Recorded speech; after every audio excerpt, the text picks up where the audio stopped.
In this video, I'm going to show you the Uber driver requirements and Lyft driver requirements to drive in Minnesota. Now, before I get into the requirements, I do want to show you this because this just passed in Minnesota that there's now minimum wages for both Uber and Lyft drivers. So going down here, you will earn at least $1.28 per mile and 31 cents per minute on average for time spent driving passengers, which equals, just to show you, with that rate, the typical driver in the Twin Cities can expect to earn at least $34.58 per hour before they pay for gas and other expenses. Just want to show you that because there's a lot that's always changing in the ride-sharing world, and some places around the country are better to drive than others just for a bunch of different reasons. In case you didn't know, your location is the number one factor that determines how much money you can make as a driver. And this new policy put into place with Minnesota makes it an excellent place to drive. With that being said, let's get into the requirements, starting with Uber.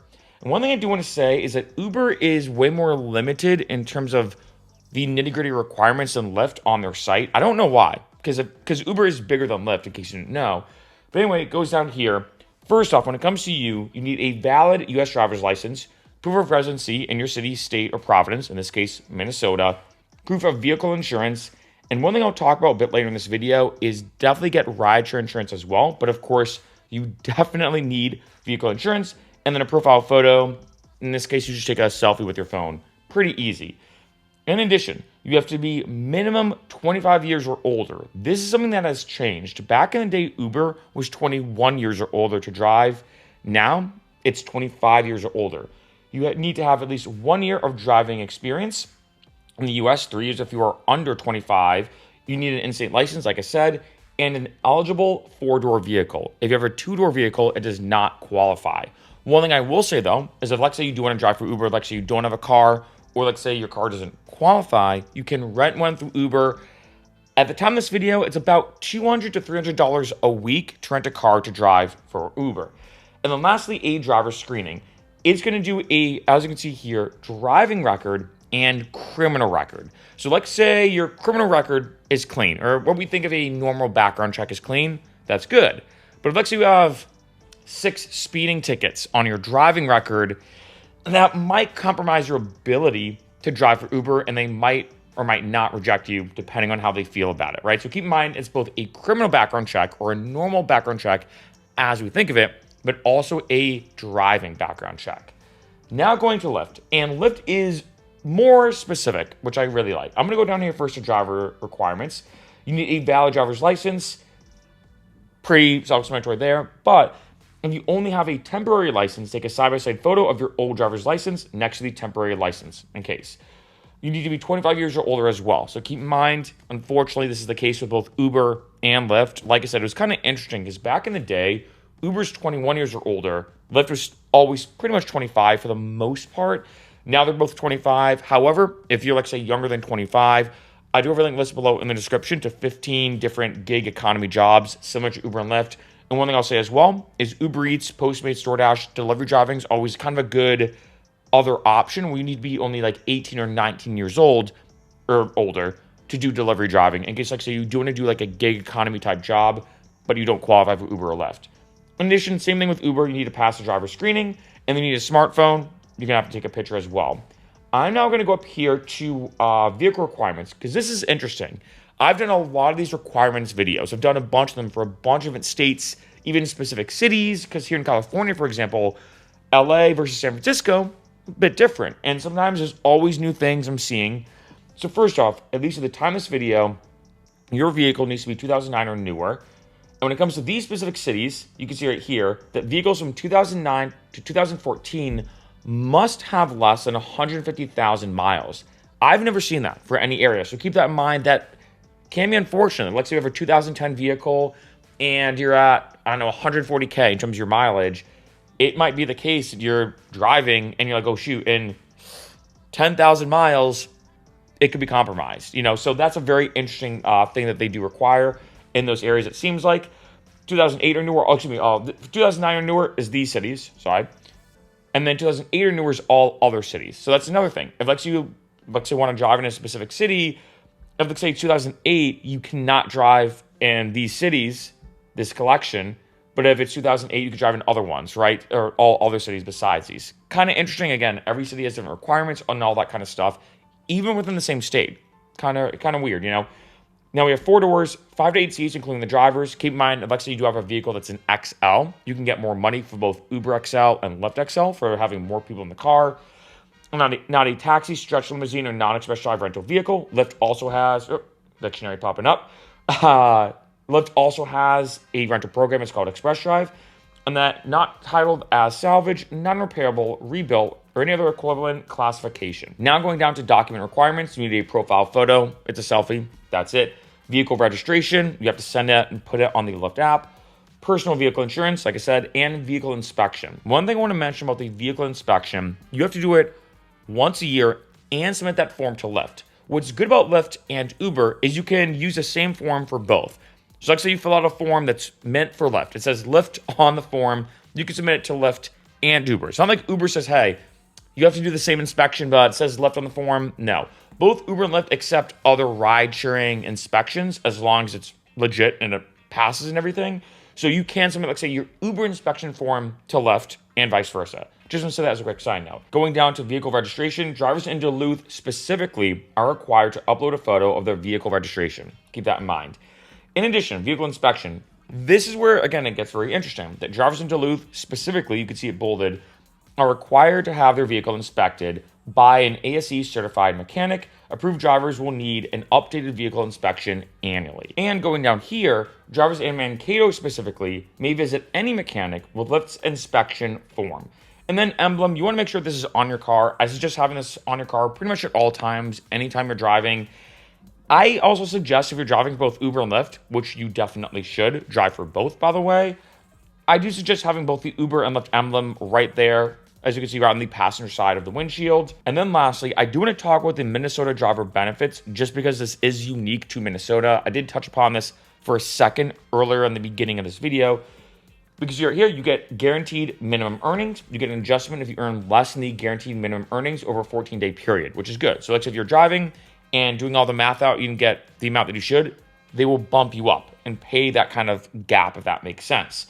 So going down here, the guaranteed minimum earnings include, like I said, 31 cents per minute plus $1.28 per mile for time spent with a rider in your vehicle, $5 minimum trip fare for every ride, and 80% of any cancellation fees from passengers who cancel a ride after you depart to pick them up. Now, there are 3 huge pro tips I have to give you before driving in Minnesota. And this is just a couple pro tips I have. I have a video listed below in the description that's a huge video of 25 tips for new rideshare drivers. First off, make sure you sign up with both apps. Drive for both Uber and Lyft. I know some people have a preference. Some people are like, hey, I love Uber or I love Lyft. Some people are like, you know what? I'm just going to only drive for Uber. I'm going to only drive for Lyft. Sign up with both. That is the best way to make more money. And of course, who wouldn't want to make more money? Because when it comes to Uber and Lyft, there's pros and cons. Some nights Uber's paying more. Some nights Lyft is paying more. In addition, when it comes to things like bonuses, for example, there are some weekends where Uber has a crazy flash bonus and incentive to drive and do a certain amount of rides and you get like a cash lump sum for doing X amount of rides or whatever. Same thing with Lyft. It can go back and forth. Remember, I know it sounds kind of simple to say, but 1, it is free to sign up with both apps, and 2, there's no quota. It's not like you have to drive 5 rides every month for Uber or Lyft to stay active in that app or whatever. You can easily sign up for both. And that way, regardless of what's going on, you're way better off having both apps on your phone, always ready to go. Huge first pro tip. Second is the sign-on bonus. So in case you didn't know, both Uber and Lyft have a sign-on bonus. And it can be a lot. I think the highest sign-on bonus I've seen is $1,650. Yes, $1,650 to sign up and drive for Uber and Lyft. Here's the way it works out. I want to say, first off, both apps or each app has your own bonus. So you can double up if you want. Another benefit of signing up with both apps. Second thing, you have to use someone's code in order to do that.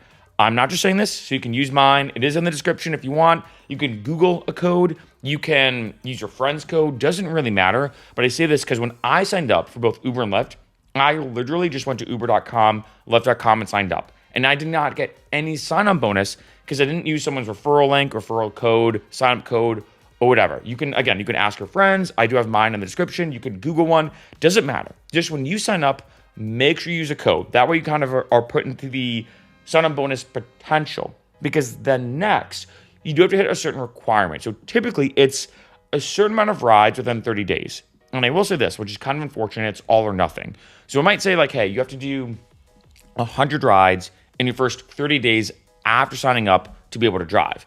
On average, I say the average driver does about 2 rides an hour. So to give a bit of an average, I'd say for like say 100 rides, you're looking at 50 hours. Make sure you kind of plan this out. Because like say you're like, hey Mark, I want to get that sign-on bonus. It's a lot of money. And I want to say this too as a side note. It's in addition to all the money you're making. Like, so you're already making money driving for Lyft or driving for Uber. This is a whole other cash lump sum on top of that. And it can be a lot of money. Like I said, I've seen as high, like I said, as $1,650 for hitting that requirement, right? So keep that in mind. It can be a lot of money. So let's say if you're really busy, I'd almost suggest not signing up for Uber or Lyft. Maybe wait a little bit, sign up, and be like, okay, I'm just gonna be prepared that I can do this requirement, fit this, fulfill this requirement. That way I get all that money because it's all or nothing. If like say you have to do 100 rides in 30 days and you do 99 and then it crosses to day 31 and then like say you do that 100th ride, but it's in 31 days, you get nothing. Of course, like I said, you do get the money from the rides that you've done, but you don't get that big bonus. So I just want to say that as a side note. Number 3, what do you actually need though besides this? What do you need in your car? First off, definitely have rideshare insurance in general. This is in addition to your normal insurance, just because it has a huge layer of protection. Just trust me, get rideshare insurance. Either A, you can do it with your insurance company. A lot of insurance companies now have like an extra, add-on for rideshare drivers. Or B, contact maybe like another insurance company if your insurance does not have it and get like another policy. So you're almost gonna have both. One for your typical auto insurance and one that's specialized just in rideshare insurance. Besides that, what do you actually need in terms of in your vehicle? You don't need gum, candy, mints, snacks, water. Like, you don't really need that stuff. I'd say 1, have a phone mount. I feel like even if you don't drive for Uber and Lyft, I feel like most people have one anyway because everyone uses their phone for their GPS. Definitely get a phone mount. Second thing, an aux cord isn't a bad idea either. I know Bluetooth is kind of like the main staple, but like you have to pull over, the security issue. So typically you have to pull over, sit and wait. You can then add a new device. As we all know, sometimes Bluetooth can be a little glitchy. Even with me being a music producer and a musician pretty much all my life, Bluetooth is still a nightmare sometimes to connect. It can be kind of a hassle. And I think it's easier just to pass back an aux cord if someone wants to play music, especially on Friday and Saturday nights.